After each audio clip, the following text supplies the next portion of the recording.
Sometimes Stacy thought words understood her better than people did. She sat by herself during recess. They never teased her about being quiet, or being clumsy when she fell, or awkward when the joke in her head came out wrong. When she read books under the covers, words never told her to go to sleep. Words understood why she was grumpy or anxious. In fact, words helped her explain what she was feeling, if only to herself. One day, Stacy's teacher, Mrs. Blakesley, asked her to wait after class. She squirmed in her seat. She was afraid, petrified. Another way to say, really, really afraid. Have you guys ever been petrified before? Yeah? Usually, the teacher only kept the student after class because of a blunder, a mistake. Mrs. Blakesley called Stacy to her desk and returned her spelling test, a big 100% on the top of her page. The teacher asked her, "Do you know what a spelling bee is?" "A really smart insect," Stacy joked. The teacher smiled. A spelling bee is a contest where a student competes to spell as many words correctly as they can. "I would like for you to participate." Stacy couldn't believe it. Who else will be there? "I'll be nominating you and Jake. The spelling bee is next week." Stacy's excitement suddenly evaporated. Jake was not her friend. He was a bully who knew words too. Just yesterday, he used a complicated word that made Suki cry.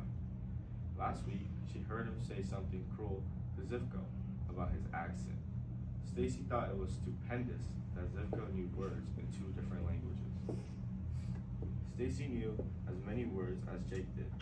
She wanted to say something when he said mean things to her friends, but she was intimidated, scared, because sometimes he would say hurtful things to her. She wished she had used clever words to help Suki or Zivko, or herself by speaking up. Perhaps at the spelling bee, she would be braver at the spelling bee because she would not be silent. All week long, Stacy studied the spelling bee words from school and the ones she kept in her notebook. Sequepe delien. Still, the spelling bee felt as far away as the longest words she had ever seen. Squelpedalian, a fancy way to describe words with lots of syllables.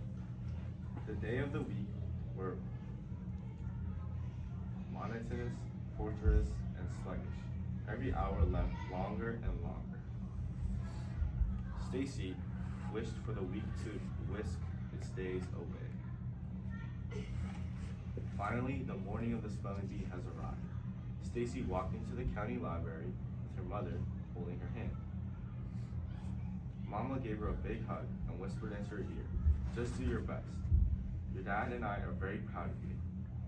Stacy followed her teacher to the room where other students waited until it was time to go. They went onto the stage, and the announcer explained the rules. Kids stepped up to the microphone one by one to get their words. If they spelled it out right, the announcer told them so. But if they made a mistake, a bell would ring. The student would have to leave the stage, no do-overs. Have you guys ever seen a spelling bee? No. I've heard of it. You heard of it? Same. Oh, I see. Stacy's turn finally came. Her stomach ached with nervous energy, but she was ready. She said, "Dither." Sound it out. Dither. Spell it. Dither. Dither. That's correct. The announcer called the next student and the next. Promptly, enormous, shutter, transportation, craggy, reception, village. Finally, only 3 contestants remained: Stacy, Jake, and a girl from another school. She went up to spell her word. Ding! She had spelled chocolate without the second O. We're down to our final 2 contestants. The announcer told the audience, Jake took a long time to spell accept. Stacy got squeezed, but she remembered the lost letters she adored, like Q and Z. Jake tackled chambering. Stacy conquered disengage. Then Jake defeated geometry. Stacy returned to the podium, ready to battle with the next words. She repeated. She pronounced it. She spelled it.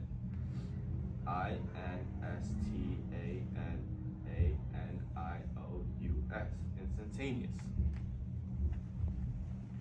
As she waited for the announcer, the bell dinged. I'm sorry, this is incorrect. The proper spelling is. Stacy couldn't hear the rest of the word he said. Tears filled in her eyes. She stayed on stage, like a good sport, as Jake got his trophy and received her second place ribbon.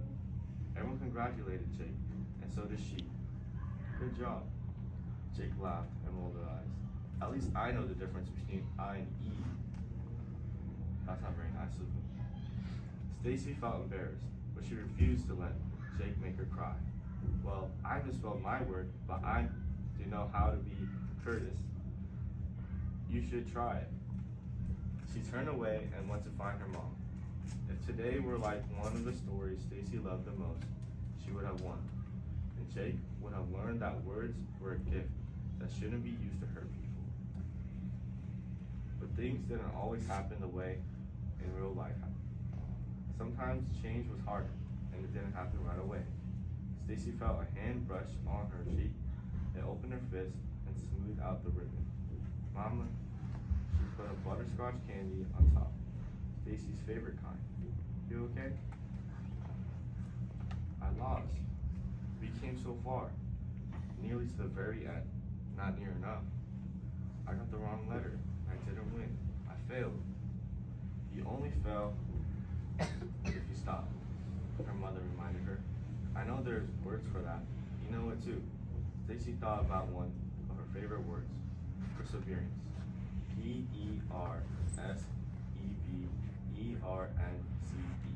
Perseverance. Exactly. So let's go home and learn more words. There are always the next year. Stacy imagined all the words, and she had yet to meet new words and new ways to speak up and help others. She'd find them all. No, Mama, there's always tomorrow. Look, and then she won the next year.